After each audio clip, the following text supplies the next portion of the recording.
காலையிலே ரிஷி mood of, சண்டை போட்டு தரையிலே படுத்துக்கிட்டு எந்திரிக்கவே மாட்டேங்கிறான். எங்கள் குடும்ப கோயிலில் வர 27 திருவிழா ஸ்டார்ட் ஆகுது. கண்டினியூஸாக 5 days திருவிழா இருக்கும். ஸோ அதுக்காக எங்கள் ஏரியா ஜங்ஷனில் இப்போவே ஆர்ச் கட்டிக்கிட்டு இருக்காங்க. இன்னும் ஒரு 3 days தான் இருக்குது. காரில் ஏறினதும் ரிஷி ரொம்ப சைலண்டாக உட்காந்துக்கிட்டான். நாங்கள் ஒரு 10 மணிக்கெலாம் கிளம்புனோம்.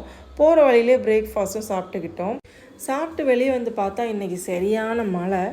அம்மாவுக்கு ஹாஸ்பிட்டல் செக்கப்புக்காக தான் ட்ரிவாண்ட்ரம் போயிட்டுருக்கோம். நானும் அம்மாவும் உள்ளாடி வந்துட்டோம். ரிஷி ஹஸ்பண்ட் கூட காரில் தான் இருக்கான். இன்றைக்கி பார்த்து சரியான கூட்டம். 2 hours மேலே ஆயிடுச்சு டாக்டரை பார்க்க. சாப்பிட்றதுக்கே 2 மணி மேலே ஆயிடுச்சு. சாப்பிட்டு வெளியே வந்து பார்த்தா மறுபடியும் மழை ஸ்டார்ட் ஆகிருச்சு. டிராஃபிக்கில் வெயிட் பண்ணிகிட்டு இருந்தப்போ மேலே பார்த்தா ஃப்ளைட்டு மேலே போயிட்டுருக்கு. இவ்வளோ கிட்டக்க ஃப்ளைட்டு பார்த்தப்போ ரொம்பவே சூப்பராக இருந்துச்சு. ஈவினிங் வந்தப்போ வேலையெல்லாம் முடிஞ்சிருச்சு. ஆர்ச்சு சூப்பராக கட்டிட்டாங்க.